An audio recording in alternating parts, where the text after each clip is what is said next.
Today is the fourth night. We are speaking on the Digha Nikaya.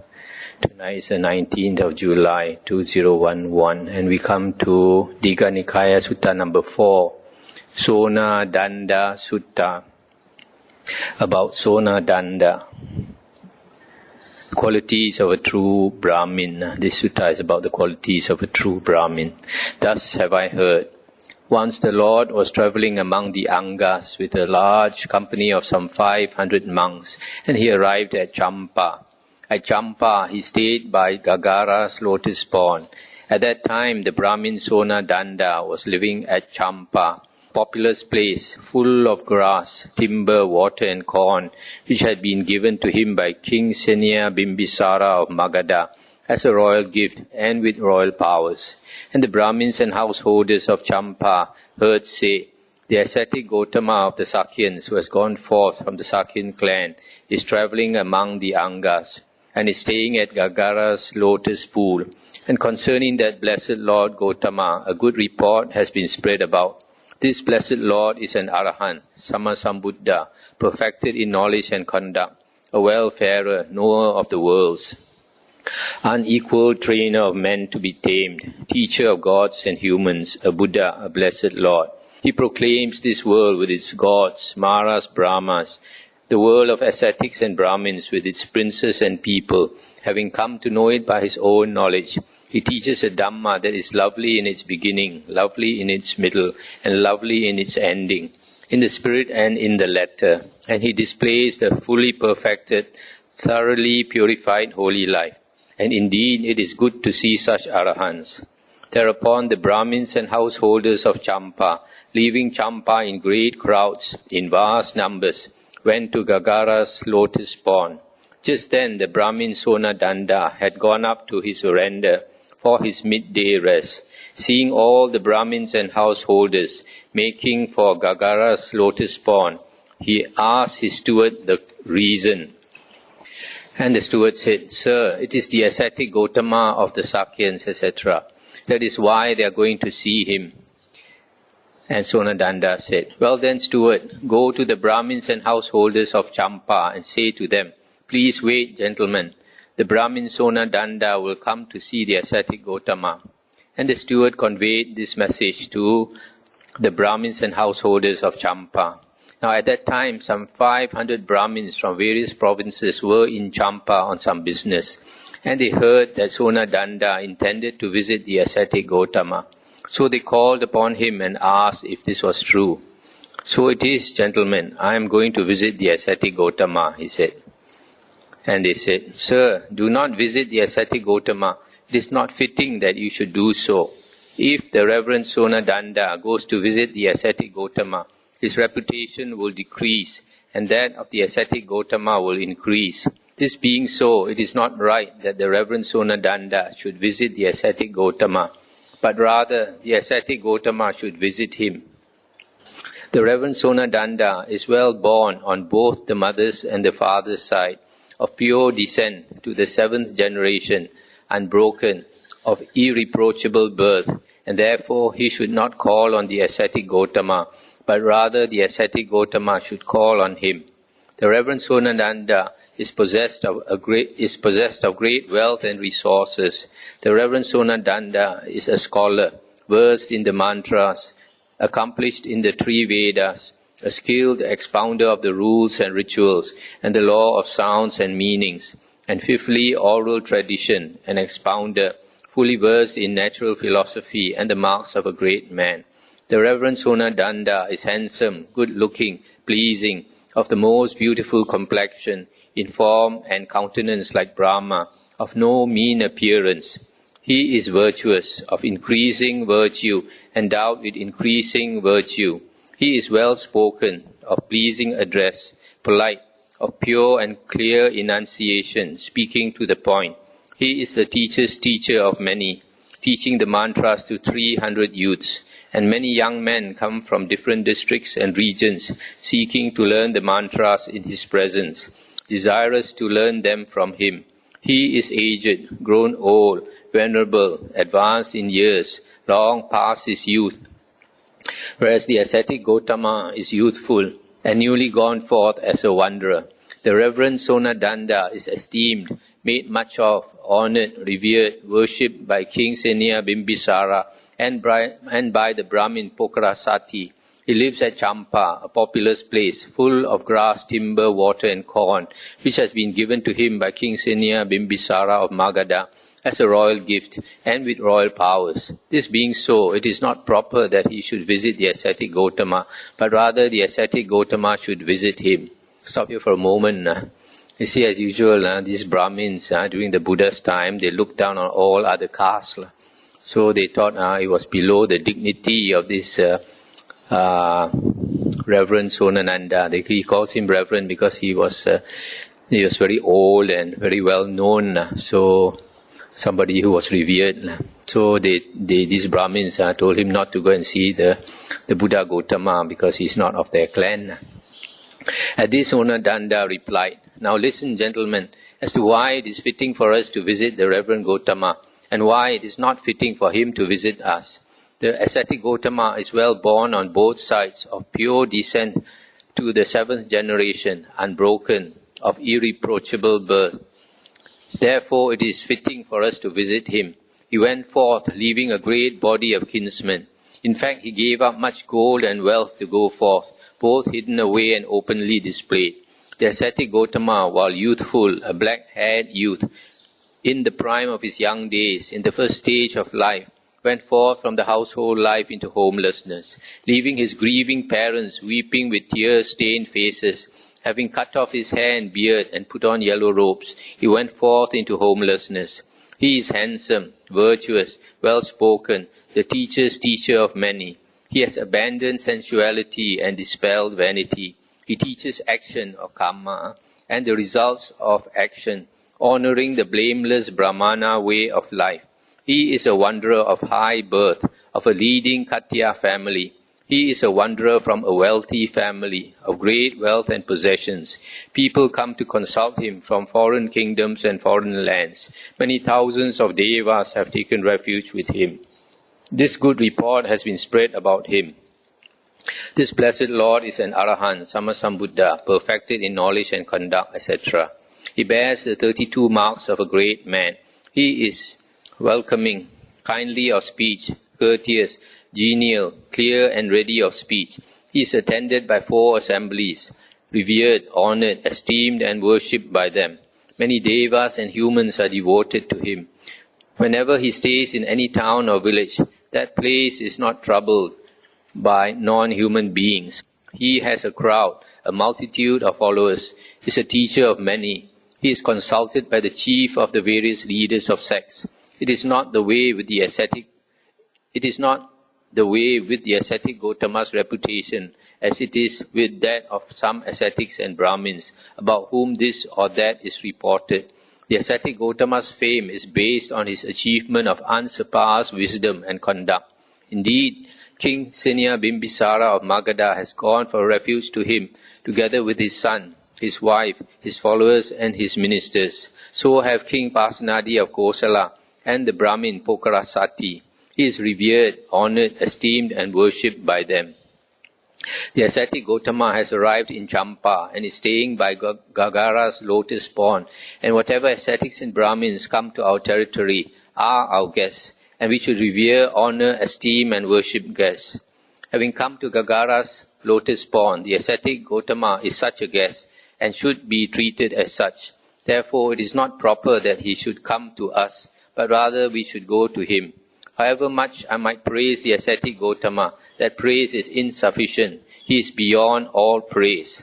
On hearing this, the Brahmin said to Sonadanda, "Sir, since you praise the ascetic Gautama so much, then even if he were to live 100 yojanas from here, it would be fitting for a believing clansman to go with a shoulder bag to visit him. And so, sir, we shall all go to visit the ascetic Gautama." And so Sonadanda went with a large company of Brahmins to Gagara's lotus pond. Stop here for a moment. A yojana is sometimes translated as a league, and it's supposed to be about 10 kilometers. 1 yojana is 10 kilometers. So 100 yojanas is 1,000 kilometers. So they say even if he were 1,000 kilometers away, we should walk with the shoulder back to visit him. But when Sonadanda had traversed the jungle thickets, he thought, if I ask the ascetic Gautama a question, he might say to me, that Brahmin is not a fitting question. It is not at all a fitting question. And then the company might despise me, saying, Sonadanda is a fool, he has no sense. He can't put a proper question to the ascetic Gautama.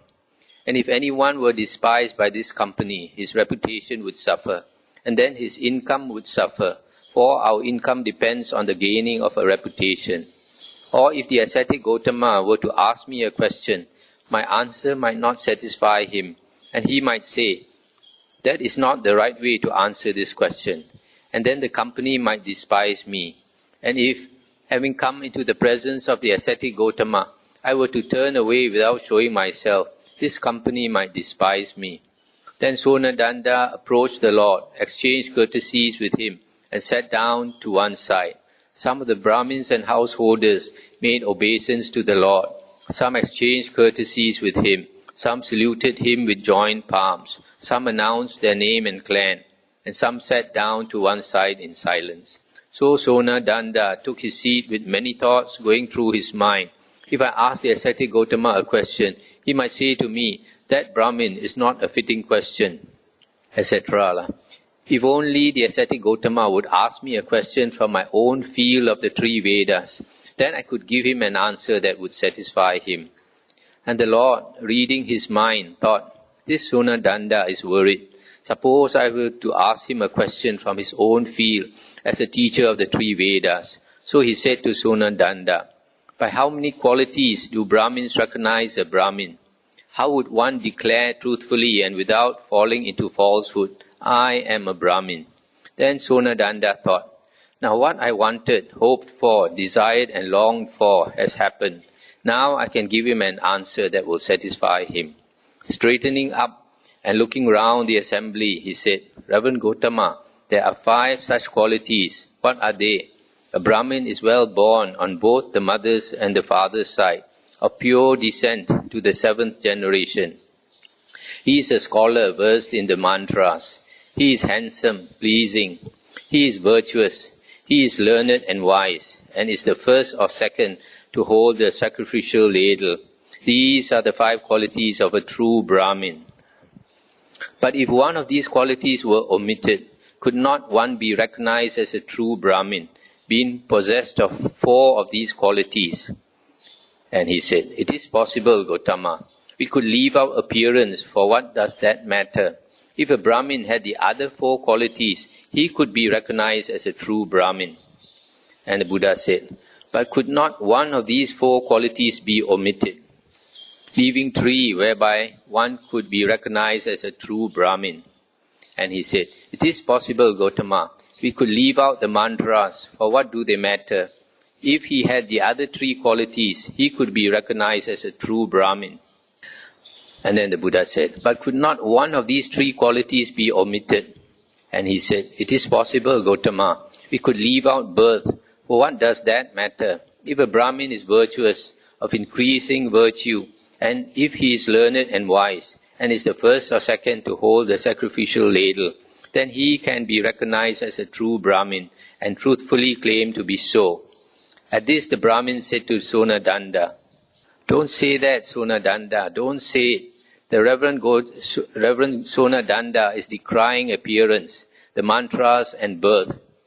He is actually adopting the ascetic Gautama's own words. Stop here for a moment. So here the Buddha is leading him to delete one by one of these things.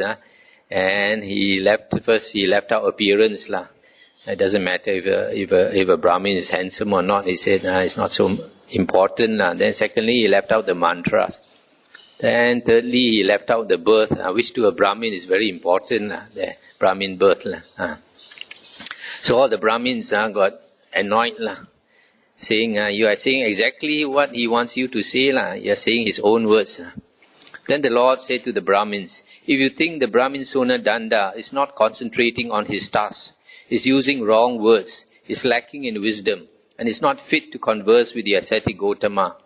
Let him cease, and you talk to me.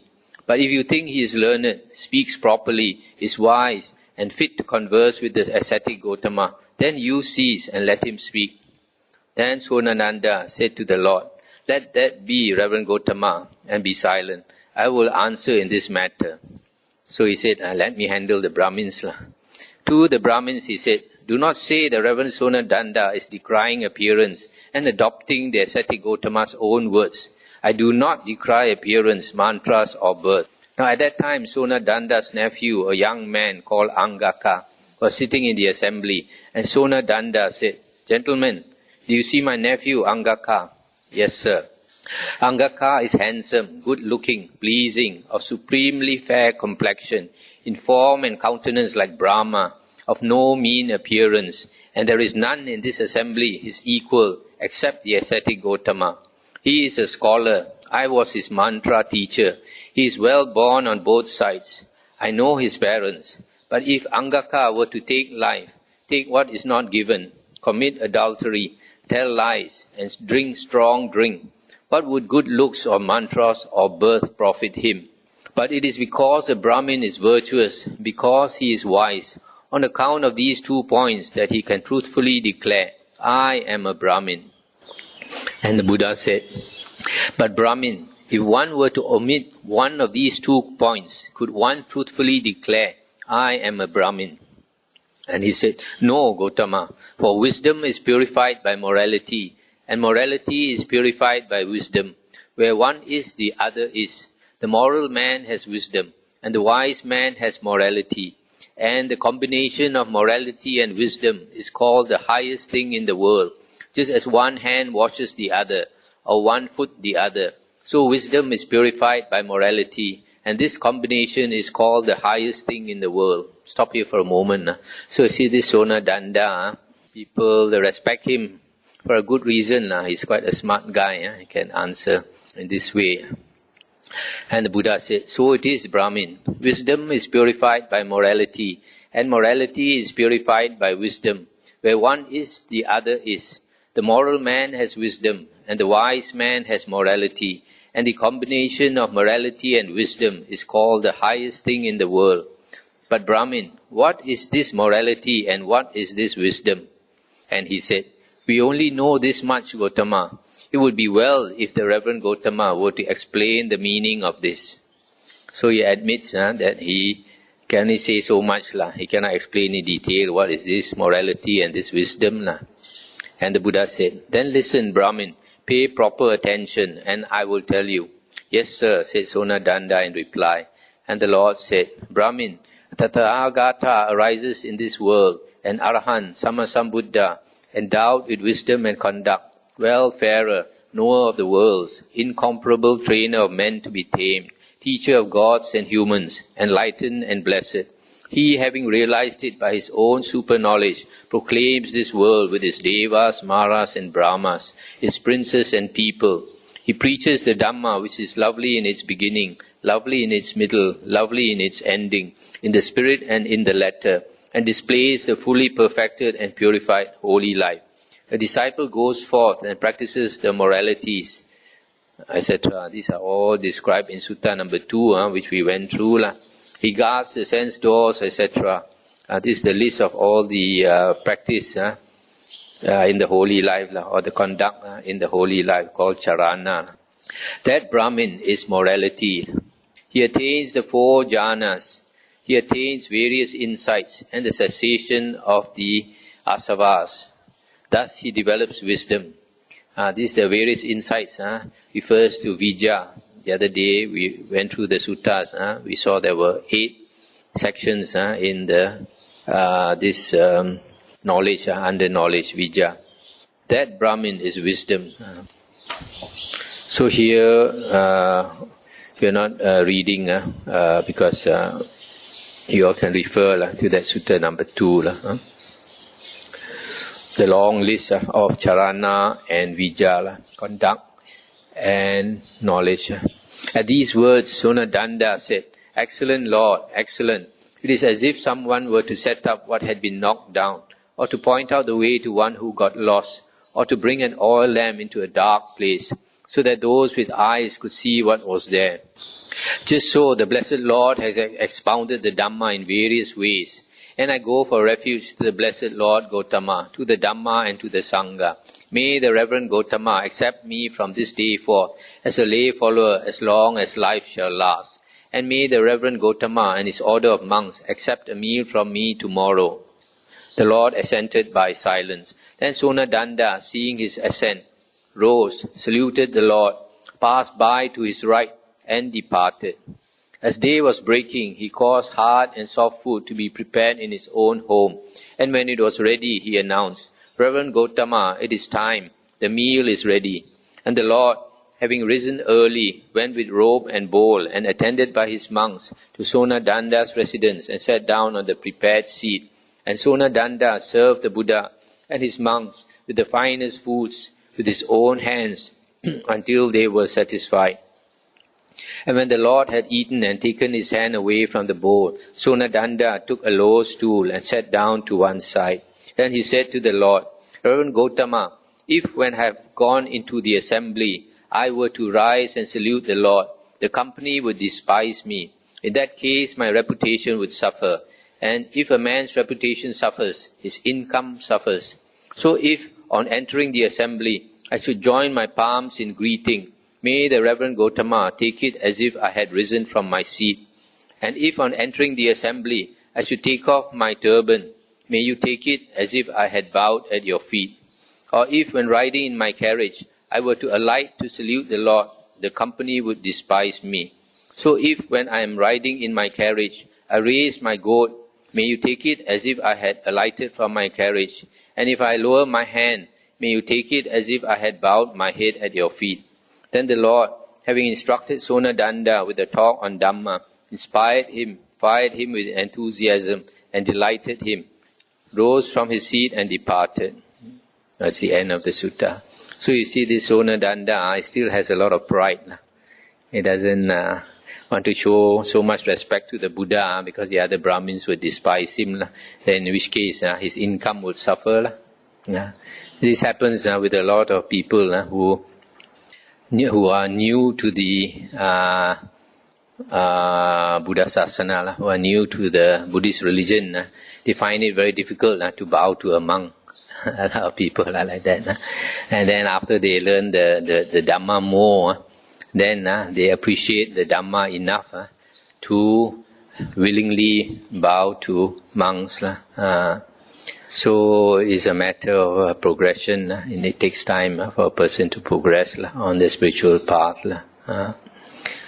So you see this Buddha, to recapitulate, the Buddha asked him the qualities of a Brahmin, and he talked about the 5 qualities. One is to be of pure descent. That means a Brahmin for 7 generations. 7 generations on the father and the mother side. Both sides also pure Brahmins. That's number 1. Secondly, possess of great wealth and resources. Okay, paragraph 13. One is well born on the mother and father side, of pure descent for 7 generations. Number 2 is a scholar versed in the mantras. Number 3 is handsome and pleasing. Number 4 is virtuous. Number 5 is learned and wise, so that he's the first or second to hold the sacrificial ladle.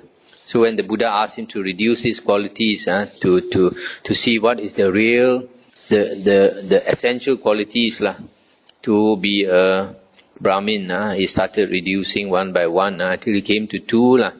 That is morality and wisdom.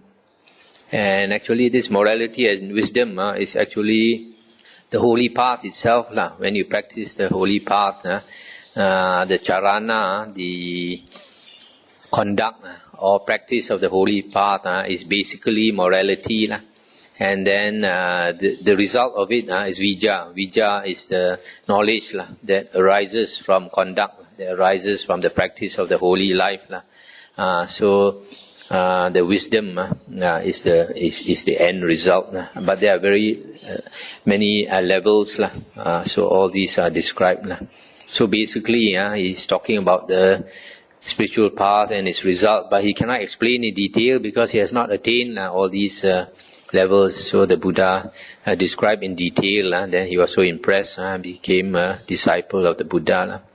And then later he told the Buddha that his reputation would suffer if he were to show too much respect to the Buddha. So he said, if I do this, then you take it that I do that. Now let's go to another sutta. Kutadanta Sutta. It's about sacrifice. Sutta number 5, Digha Nikaya. Thus have I heard. Once the Lord was travelling through Magadha with a large company of some 500 monks, and he arrived at a Brahmin village called Kanumata, and there he stayed at the Ambalatika Park. Now at that time the Brahmin Kutadanta was living at Kanumata, a populous place full of grass, timber, water and corn, which had been given to him by King Senior Bimbisara of Magadha as a royal gift and with royal powers.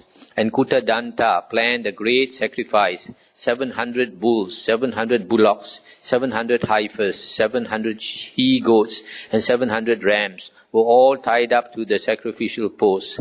Stop here for a moment. He wants to get married, so he thought, I make a great sacrifice to heaven.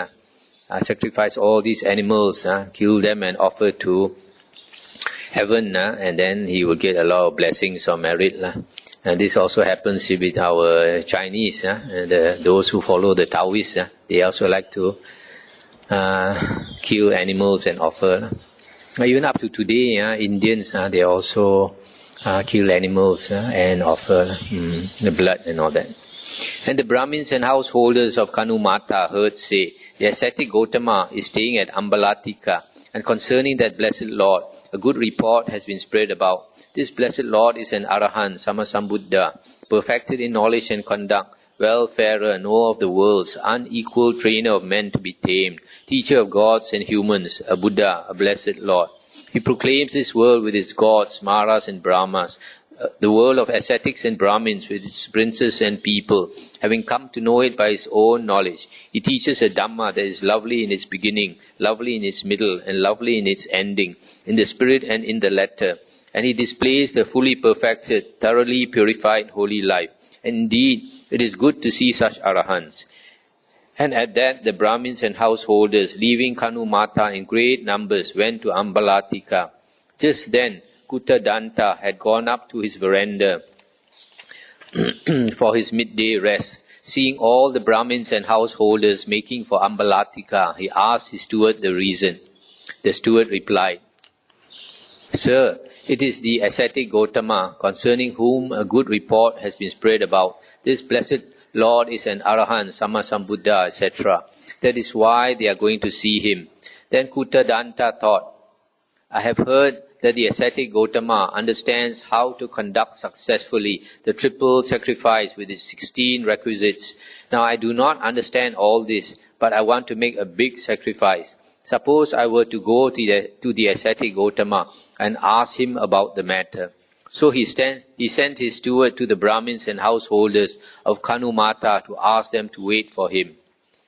And at that time, several hundred Brahmins were staying at Kanumata, intending to take part in Kutadanta's sacrifice. Hearing of his intention to visit the ascetic Gautama, they went and asked him if this were true. So it is, gentlemen, I am going to visit the ascetic Gautama. And they said, Sir, do not visit the ascetic Gautama.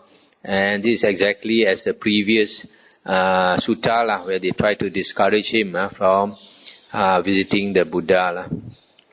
Then Kutadanta said to the Brahmins, Now listen, gentlemen, as to why it is fitting for us to visit the Reverend Gautama, and why it is not fitting for him to visit us. And here follows also exactly what we heard in the previous sutta. It gives all the reasons why he should go to the Buddha and not the Buddha come to him.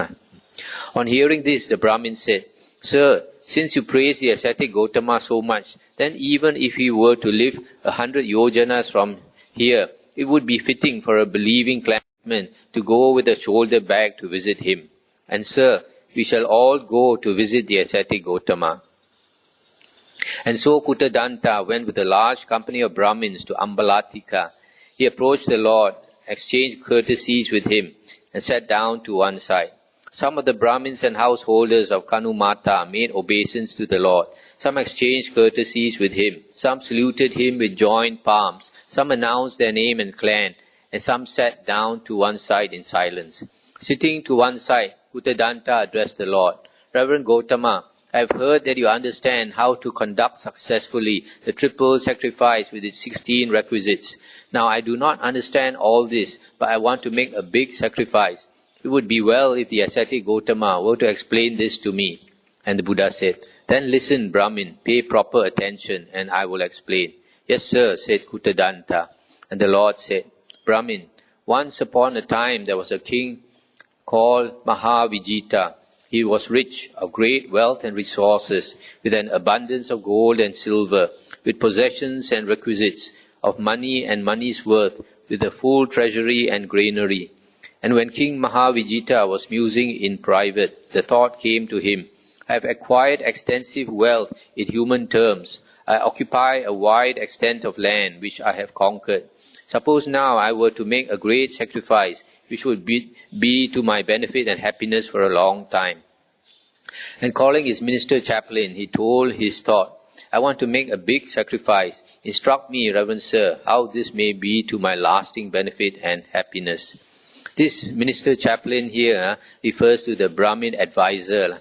These kings, they like to have a Brahmin advisor because these Brahmins, they know very powerful mantras.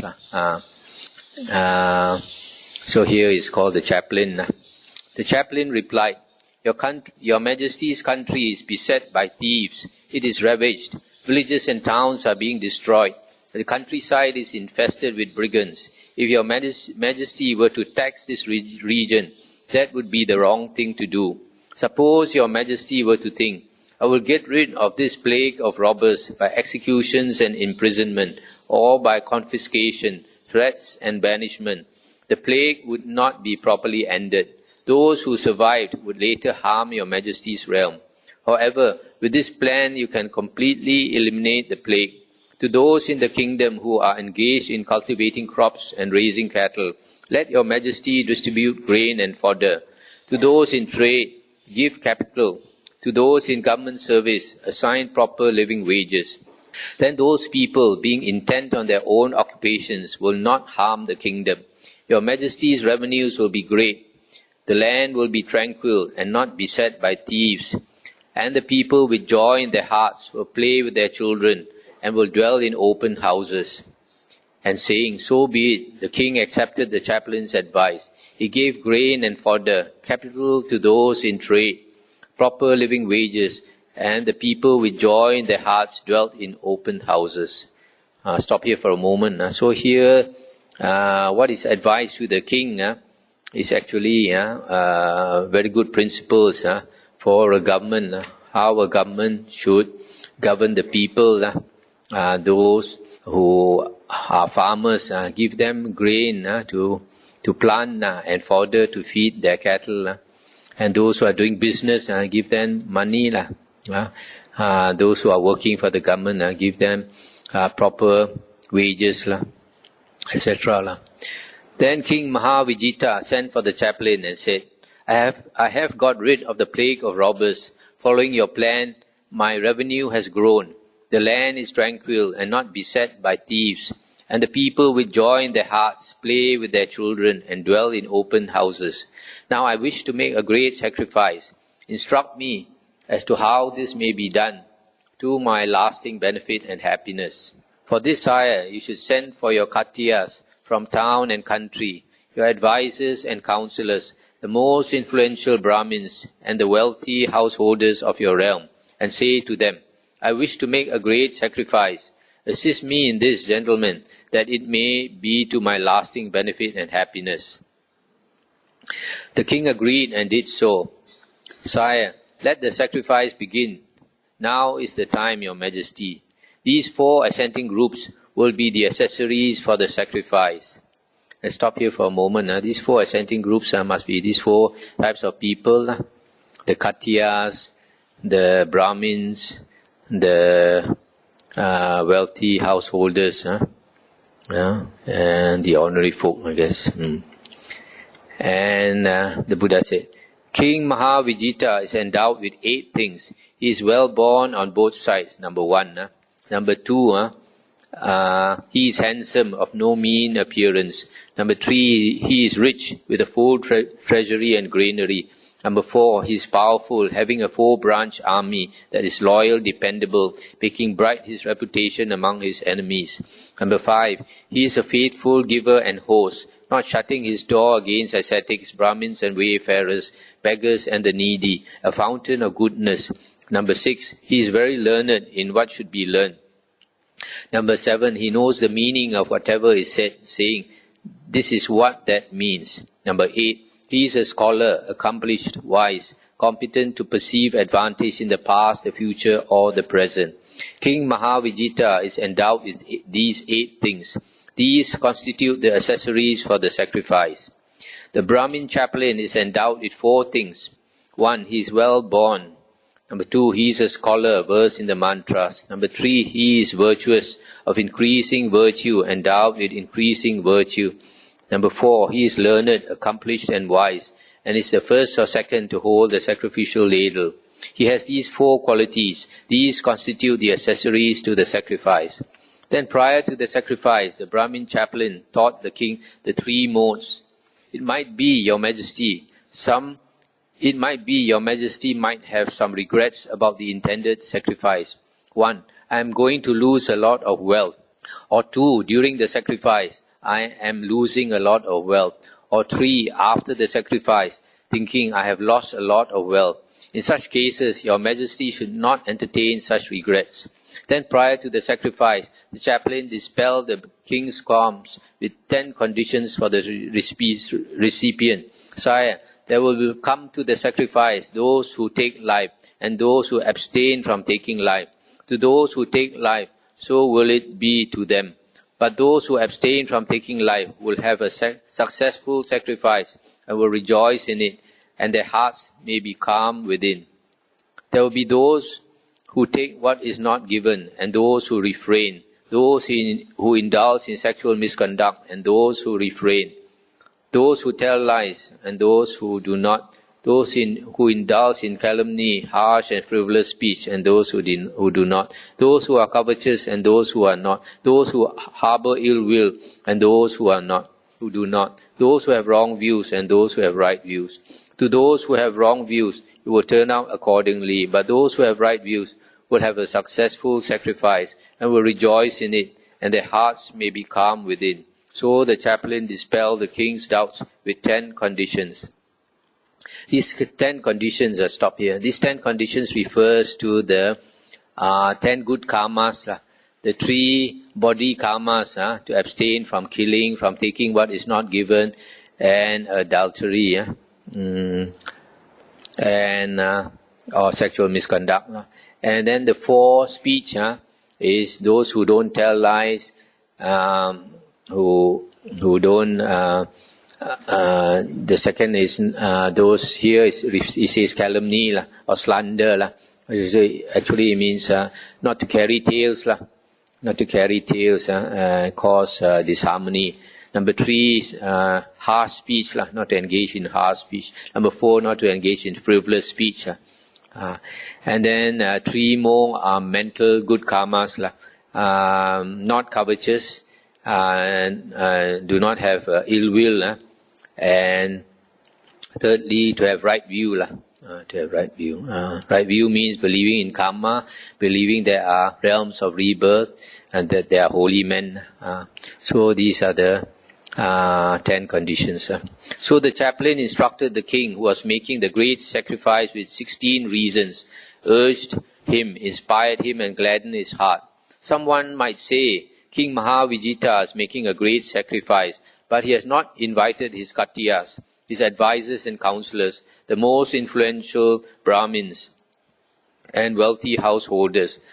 So these 4, earlier we talked about the 4 what is this? The four ascending groups. These are the four ascending groups here.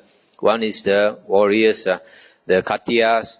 Secondly, advisors and counselors. 3 influential Brahmins, and 4 householders, wealthy householders. So there are 4 things here.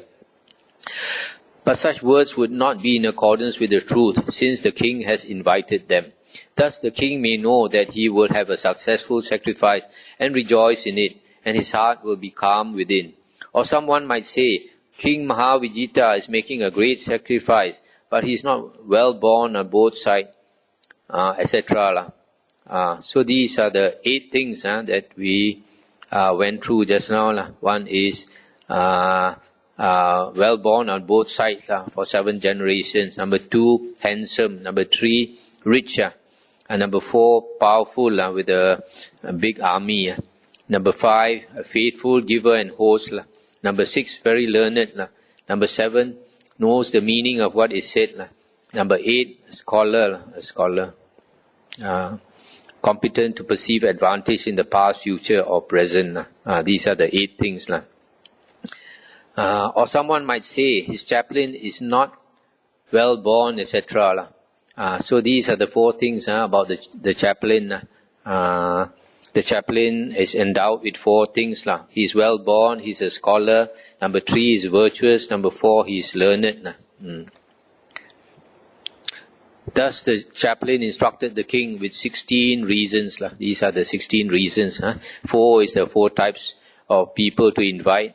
8 is the 8 conditions that the king is endowed with. And the last 4 is the 4 things the chaplain is endowed with. In this sacrifice, Brahmin, no bulls were slain, no goats or sheep, no cocks or pigs, nor were various living beings subjected to slaughter, nor were trees cut down for sacrificial poles, nor were grasses mown for the sacrificial grass. And those who are called slaves or servants or workmen did not perform their tasks for fear of blows or threats, weeping and in tears. But those who wanted to do something did it. Those who did not wish to do did not. They did what they wanted to do and not what they did not want to do. The sacrifice was carried out with ghee, oil, butter, curds, honey and molasses. Let's stop here for a moment. So here in this sacrifice, which was advised by the great chaplain, there was no slaughter of animals. People were not forced to do, and basically the things that they offered were these things that were considered good, valuable things during the time. Ghee, oil, butter, curds, honey and molasses. These are also considered medicinal foods in the monks' Vinaya. Then Brahmin, the Khatiyas, the ministers and councillors, the influential Brahmins, the wealthy householders of town and country, having received a sufficient income, came to King Mahavijita and said, "We have brought sufficient wealth, Your Majesty, please accept it." And the king said, "But gentlemen, I have collected together sufficient wealth. Whatever is left over, you take away."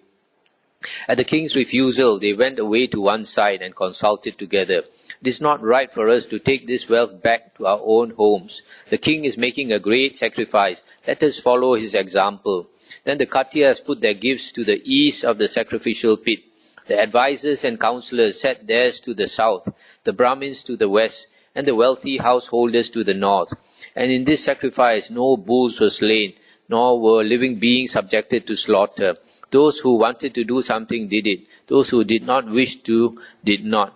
The sacrifice was carried out with ghee, oil, butter, curds, honey and molasses. Thus there were the 4 assenting groups, and King Mahavijita was endowed with 8 things, and the chaplain with 4 things in 3 modes. This Brahmin is called the 16 successful sacrifice in 3 modes. Stop here for a moment. So you see, even the Brahmins themselves don't know this tradition that was handed down from Brahmins, but the Buddha can describe so well. By the way, if next time your parents or your relatives want to pray to heaven, ask them to offer ghee, oil, butter, curds, honey and molasses. At this the Brahmins shouted loudly and noisily, "What a splendid sacrifice! What a splendid way to perform a sacrifice!" but Kutadanta sat in silence. And the Brahmins asked him why he did not applaud the ascetic Gotama's fine words. He replied, "It is not that I do not applaud them. My head would split open if I did not. But it strikes me that the ascetic Gotama does not say, 'I have heard this,' or it must have been like this. But he says, 'It was like this,' or like that at the time. And so, gentlemen, it seems to me that the ascetic Gotama must have been at that time either King Mahavijita, the lord of the sacrifice, or else the Brahmin chaplain who conducted the sacrifice for him. Does the Reverend Gotama acknowledge that he performed, or caused to be performed, such a sacrifice, and that in consequence at death, after the breaking up of the body, he was reborn in a good sphere, a heavenly state?" And the Buddha said, "I do, Brahmin. I was the Brahmin chaplain who conducted that sacrifice." Stop here for a moment. So you see, the Kutadanta is suspected that the Buddha must have been either the king or the chaplain at that time, and the Buddha admitted. And Reverend Gotama, is there any other sacrifice that is simpler, less difficult, more fruitful and profitable than this threefold sacrifice with its 16 attributes?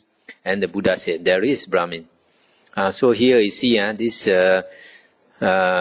Kutadanta, when he heard about this sacrifice, it seems to him very complicated. So many things, so many conditions must fulfill. 4 and 8 and 4 and 3 more, some more.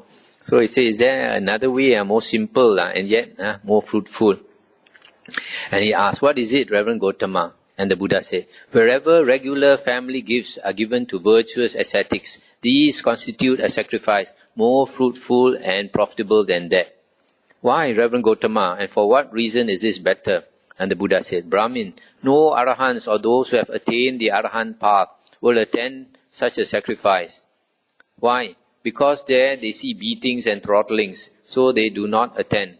But they will attend a sacrifice at which regular family gifts are given to virtuous ascetics, because there are no beatings or throttlings. That is why this kind of sacrifice is more fruitful and profitable." Stop here for a moment. So here the Buddha is saying, instead of praying to heaven, you will get more blessings or merit if you give regularly to those monks or ascetics who pass by the house, who come and beg for their food. You give to them regularly. That is very meritorious. That's why you see in Buddhist countries like Thailand, they have such a tradition that when we go on alms round Pindabat, as soon as the sun breaks, the monks go around begging for their food.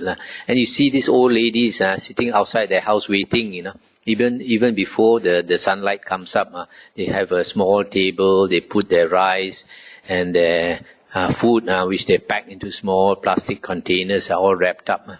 And sometimes even flowers and candles. So when the monk comes, they will scoop 1 or 2 ladles of rice, and then each monk they'll give one offering, 1 packet of food, and sometimes a flower to bring back to put on the altar.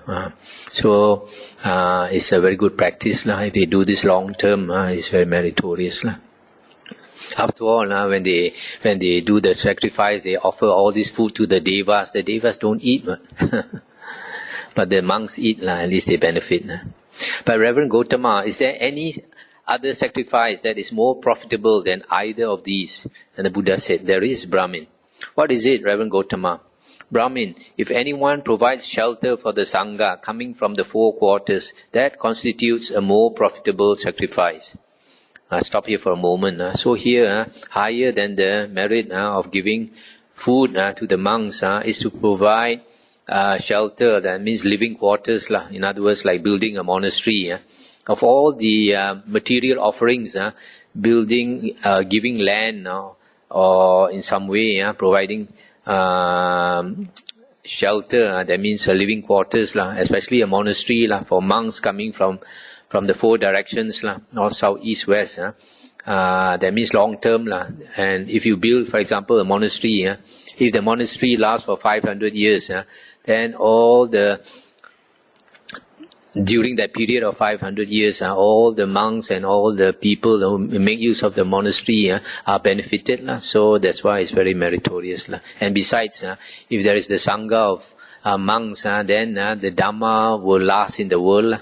If there is no Sangha, then slowly the Dhamma will also disappear. And then there will not be any holy men around. But Reverend Gautama, is there any sacrifice that is more profitable than these three? There is, Brahmin. What is it, Reverend Gautama? Brahmin, if anyone with a pure heart goes for refuge to the Buddha, Dhamma and Sangha, that constitutes a sacrifice more profitable than any of these. I'll stop here for a moment. So you see, if a person does not believe in the Buddha, Dhamma and Sangha, they can still do dana, they can still offer land to a monastery. But the Buddha here says, more meritorious than these two is believing in the Buddha, Dhamma and Sangha. For you to believe, take refuge in the Buddha, Dhamma and Sangha, basically it means that you understand the Dhamma. If you don't understand some basic Dhamma, you would not take refuge in the Buddha, Dhamma and Sangha. So that's why it's more meritorious. But Reverend Gautama, is there any sacrifice that is more profitable than these four? There is, Brahmin. What is it, Reverend Gautama? Brahmin, if anyone with a pure heart undertakes the precepts to refrain from taking life, from taking what is not given, from sexual immorality, from lying speech, and from taking strong drink and sloth-producing drugs, that constitutes a sacrifice more profitable than any of these four. Stop here for a moment. So you can see here that keeping the precepts is more meritorious than the previous. The previous, you do good, you benefit people. But if you don't understand the Dhamma, then you might still go hunting. There's some people, they do a lot of philanthropy, good charity, a lot of charity, but still they go hunting and shoot wild boar and all that. But if you undertake the precepts, then you don't harm other living beings. That's why it's more meritorious. But Reverend Gautama, is there any sacrifice that is more profitable than these five? There is, Brahmin. What is it, Reverend Gautama? Brahmin, a Tathagata arises in this world, Arahan, Sammasambuddha, etc. He, having realized by his own super knowledge, proclaims this world with his devas, maras and brahmas. He preaches the Dhamma, which is lovely in its beginning, lovely in its middle, lovely in its ending. And a disciple goes forth and practices the moralities. Then he is perfected in morality and attains the four jhanas. These are the various stages of the practice of the holy life, charana or conduct. That Brahmin is a sacrifice more profitable. Then he attains various insights, ending in the cessation of the corruptions or asavas. And this refers to the 8 knowledges gained from the practice of the holy life, the various psychic powers, and culminating in the destruction of the asavas, meaning liberation or enlightenment. And the Buddha says, he knows there is nothing further in this world. That Brahmin is a sacrifice that is simpler, less difficult, more fruitful, and more profitable than all the others. And beyond this, there is no sacrifice that is greater or more perfect. So here the Buddha is saying the highest highest merit you can achieve is to practice the holy life, go through all the various practices of the holy life and attain all the knowledges, and finally liberation or enlightenment, meaning destruction of the asavas. And there is nothing greater or more perfect, more meritorious than this. And Kutadanta said, excellent, Reverend Gautama, excellent. It is as if someone were to set up what had been knocked down, or to point out the way to one who got lost, or to bring an oil lamp into the dark place so that those with eyes could see what was there. Just so the Reverend Gautama has expounded the Dhamma in various ways. May the Reverend Gautama accept me as a lay follower from this day forth as long as life shall last. And Reverend Gautama, I set free the 700 bulls, 700 bullocks, 700 heifers, 700 he-goats and 700 rams. I grant them life. Let them be fed with green grass and be given cool water to drink, and let cool breezes play upon them. Then the Lord delivered a graduated discourse to Kutadanta on generosity, on morality and on heaven, showing the danger, degradation and corruption of sense desires, and the profit of renunciation. And when the Lord knew that Kutadanta's mind was ready, pliable, free from the hindrances, joyful and calm, then he preached a sermon on Dhamma in brief, on suffering, its origin, its cessation, and the path leading to the cessation of suffering. And just as a clean cloth from which all stains have been removed receives the dye perfectly, so in the Brahmin Kutadanta, as he sat there arose the pure and spotless Dhamma eye, and he knew whatever things have an origin must come to cessation. Then Kutadanta, having seen, attained, experienced and penetrated the Dhamma, having passed beyond doubt, transcended uncertainty, having gained perfect confidence in the teacher's doctrine without relying on others, said, "May the Reverend Gotama and his Sangha of monks accept a meal from me tomorrow." Stop here for a moment. So here you see, very often in the suttas, when a person listens to the Dhamma with proper attention or careful attention, which is yoniso manasikara, then he understands. And when he understands, he has passed beyond doubt, transcended uncertainty, gained perfect confidence in the Buddha's Dhamma. So which means he has attained stream entry. Stream entry always in the suttas is attained by this way. And I met a person who said he read, somebody said, wrote that maybe when you listen to the Dhamma, you can attain stream entry, but not studying the books. But if you think carefully, I think studying the books, the suttas, are as good as listening to the Buddha talking to you, because these are the exact words of the Buddha. In fact, if you think about it, I think reading the book is even better. Why? Because if you listen to the Buddha's words, you just listen once, and if you don't catch it, the Buddha is already talking about something else. Whereas you read the book, you can read it over and over again. You can take your time to digest. You can read it 1,000 times, you can read it 2,000 times if you like.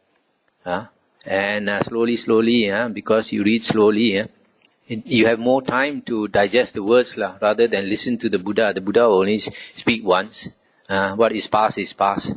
So unless your mind is very sharp, you just listen once, you can catch the meaning of what the Buddha says. Then you understand and you attain stream entry. But if you have the book in front of you, exactly the Buddha's words, you take your time to digest what is every sentence you read. You take your time to digest every word the Buddha says. You take your time to slowly understand.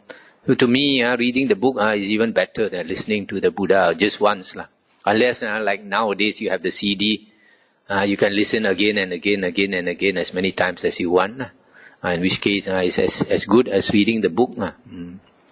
So it's not like some people say, and some people they only talk about meditation, and if you say you can attain stream entry by reading the book or listening to the suttas, they say that is only book knowledge.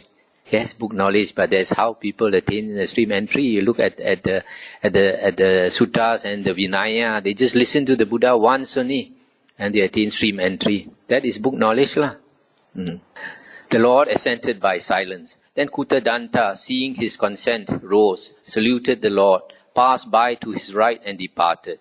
As day was breaking, he caused hard and soft food to be prepared at his place of sacrifice. And when it was ready, he announced, "Reverend Gotama, it is time. The meal is ready." And the Lord, having risen early, went with robe and bowl, and attended by his monks to Kutadanta's place of sacrifice, and sat down on the prepared seat. And Kutadanta served the Buddha and his monks with the finest foods with his own hands until they were satisfied. And when the Lord had eaten and taken his hand away from the bowl, Kutadanta took a low stool and sat down to one side. And the Lord, having instructed Kutadanta with the talk on Dhamma, fired him with enthusiasm and delighted him, rose from his seat and departed. That's the end of the sutta. So, here is telling us, this sutta is telling us how to make a proper sacrifice. If you want to make pray to heaven, you do it with these 16 modes and all that. But if you want something more meritorious and simpler, then either you give food to wandering monks regularly, whatever ascetics come to your home, you give them. That is more beneficial. Or like some people, they go to the monastery to offer food regularly. The thing is, the notice here is regular. Regular family gifts are given to virtuous ascetics. If you give once in a blue moon, it's not so meritorious. This is very regular. Then higher than this is providing shelter for the Sangha from the 4 directions. That means any monk can come, for example, to build a monastery. In Thailand, because people know this, many people want to offer land, In Malaysia, it's very hard to find somebody who wants to offer land to build a monastery. When I had intentions to build a monastery, nobody offered me anything. But in Thailand, once I went to this forest monastery, and this deputy abbot, I was talking to him. He told me they have, 5 or 12 branch monasteries. And he said many people still want to offer land, but they dare not accept because their Sangha will be spread too thin to few monks. So they don't have so many monks to go around. So they don't want to accept all the land that is offered to them.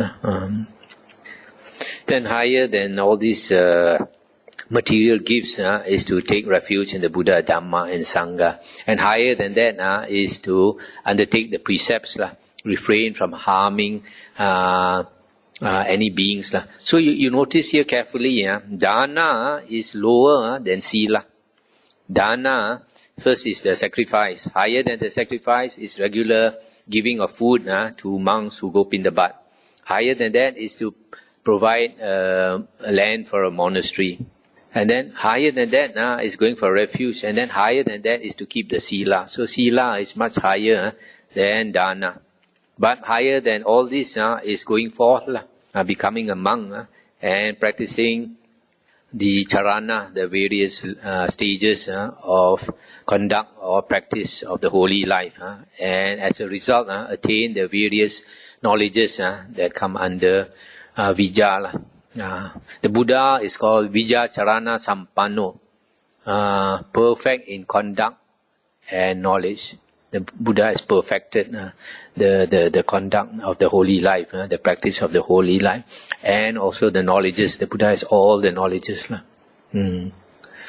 So that is the highest. There is nothing higher than attaining arahanthood.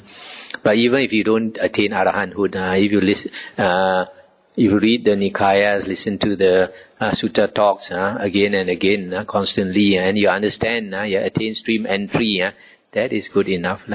No more, you will no more be reborn into woeful plains once you become an Arya. Then you are secure already, you're not afraid of samsara anymore, you're not afraid of rebirth anymore. A lot of people, when they are dying at the last moment, full of fear because they are going to be reborn into a woeful plane of existence. Okay, we have taken about 1 hour. Anything to discuss? Very good. Tonight you can cover 2 Digha Nikaya long discourses in 1 hour.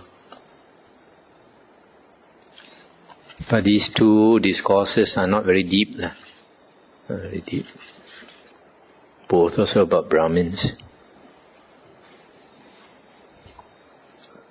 I suggest you don't turn it off.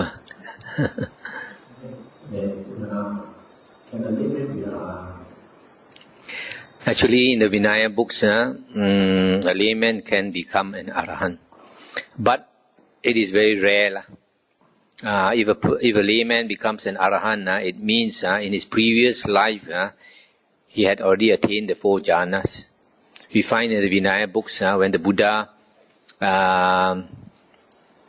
after the Buddha was enlightened and he wanted to seek disciples, he would use his heavenly eye to look out for people. And I believe that he will look out for those who have attained the 4 jhanas first. So there was a man called Yassa. He was a family man with at least 4 wives, very wealthy.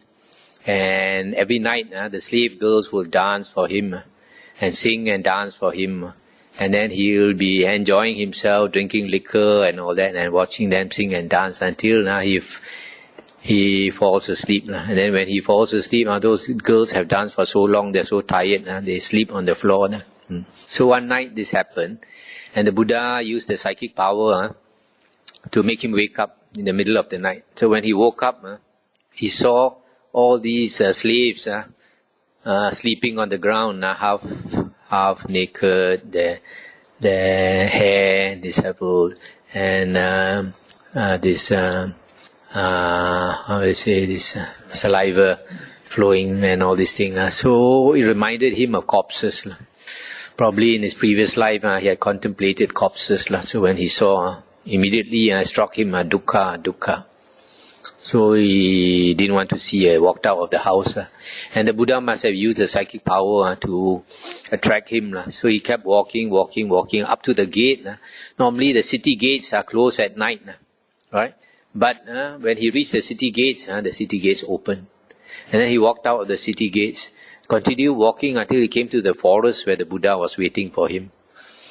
So he came to the Buddha and also said, dukkha. In the middle of the night, probably he was also blur, half asleep. So the Buddha said, Yasa, sit down here. There is no dukkha here. So when he heard, the Buddha said, there is no dukkha here. Happily he sat down. Then the Buddha taught the Dhamma to him. Basically about the 4 Noble Truths. What I have tried to copy in my book called The Message of the Buddha. So when he heard the Buddha's teaching on the 4 Noble Truths, he attained stream entry. The next morning, the father came looking for him because the family is very wealthy. So the father was worried and might have been kidnapped or something. And the mother was worried sick. So the father walked and found his slippers halfway. So followed his sandals or slippers to the forest where the Buddha was waiting. And Yasa was sitting beside the Buddha. And the Buddha used a psychic power so that the father could not see the son. So the father came to ask the Buddha whether he had seen Yasa. And the Buddha said, you sit down, in a short while you'll probably see Yasa. So when he heard the Buddha say, you'll be able to see Yasa in a short while, he quickly sat down. So the Buddha talked to him the same discourse about the 4 Noble Truths. Hearing it for the first time, the father attained stream entry. And Yasa hearing it a second time, attained arahanthood. Then after that, the Buddha took away the shield. And then the father saw the son. And the father told the son, your mother is pining for you. You better quickly go home. The mother is all upset. So the Buddha told the father, said, Yasa is a different person. He cannot go home anymore. Then the father realized. So since the father himself had attained the Dhamma eye, so the father realized. So the father accepted it. So after that, Yasa became a monk. So once a lay person attains arahanthood, he will no more want to go home. That self, that lay self, has died. That's why the Buddha says, his disciples are born from his mouth. When a person renounces, the lay person has died. The lay person that he was has died. He's like reborn again, a different person. And the Buddha says, we are Sakya Putta, sons of the Sakyan. We are born from the Buddha's mouth. Why born from the Buddha's mouth? Because the Buddha from his mouth preached the Dhamma to us, and we listen to the Dhamma from the Buddha's mouth, and we become a totally different person. We are reborn. We renounce and reborn. So you see from there, a lay person can become an arahant. But after that, he does not go back to the lay life anymore. There are paintings given to the Buddha, but the Buddha only used one. That is the Tathagata. What is the meaning of Tathagata and why he used the paintings? Tathagata. Gata is gone. and Tata is thus, thus the ruler, Ru Putong, the ruler. So in Chinese, this Tathagata, I think is my opinion is thus gone one. But sometimes they say this Gata, Tathagata is Tata Agata. So they say thus come one. So in Chinese they say thus come one. But I think thus gone one is more logical because the Buddha has gone, is no more what he was. The self has gone. My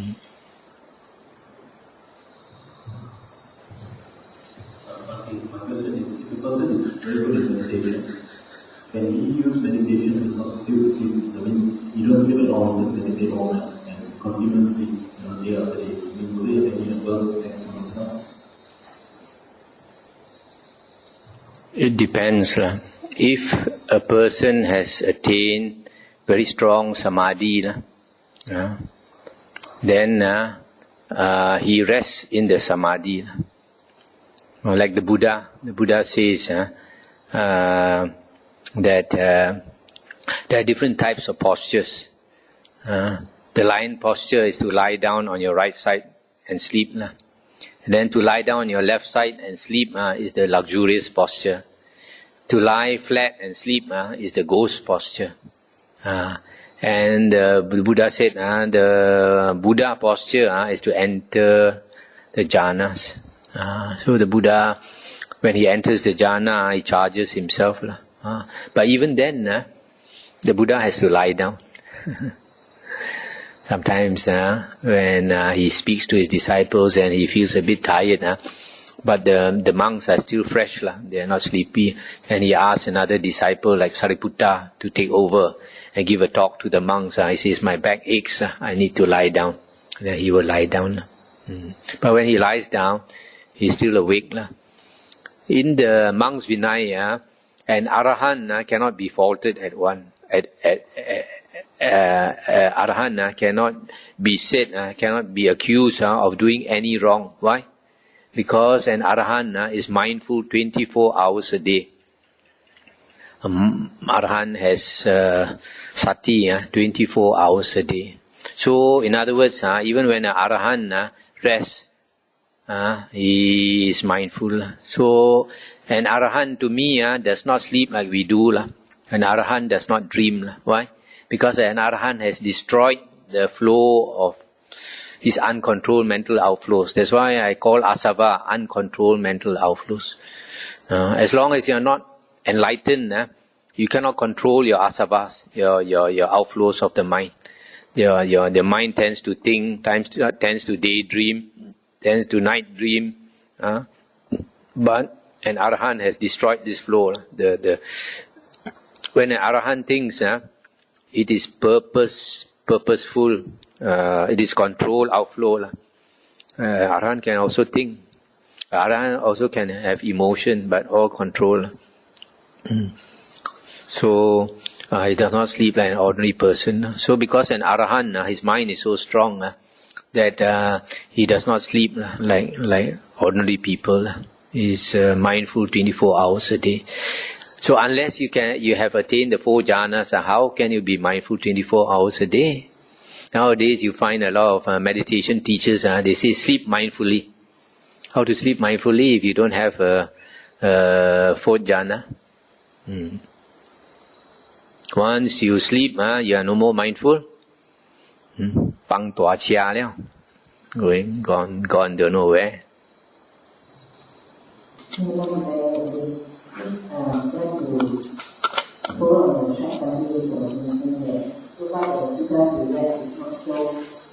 Big as compared to normal class and class in Sonadanda. In reference to, I can't remember which venerable mission, the scholars, one of the scholars was saying that the Digha Nikaya are more for new leaders or non-believers, more to bring them into the religion. To get itulah kemudian di Samhita dan Majjhima Can you please speak on this? Yeah, I agree. That's why I spoke those three Nikayas first. The Anguttara Nikaya is short discourses, and a lot of the discourses in the Anguttara Nikaya concern lay people. So that's why I generally encourage people to listen to the Anguttara Nikaya first. And then the two most important Nikayas to me are the Samyutta Nikaya and the Majjhima Nikaya. The Samyutta Nikaya has 56 chapters dealing with all the important topics of the spiritual path, the Bodhipakya Dhammas. So a lot of people, for example, on Satipatthana, they say the Satipatthana Sutta is very important, and they study the Satipatthana Sutta and they think they understand Satipatthana. From one sutta, I don't believe they understand Satipatthana. But if you study the Satipatthana Samyutta, there are so many suttas there describing Satipatthana from various viewpoints, If you study that, all the suttas in the Satipatthana Samyutta, then you have a much better understanding of Satipatthana than just studying the Satipatthana Sutta.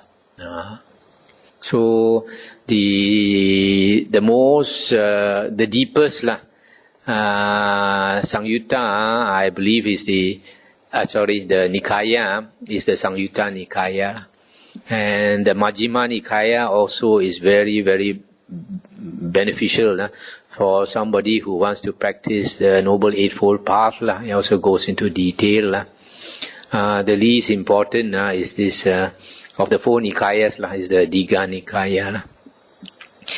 And Kutadanta Nikaya, there are 15 books according to Sri Lanka and Thailand and maybe Laos and Cambodia. But the Burmese, they added 3 more books in 1956 when they celebrated 2,500 years of the Buddha Sasana.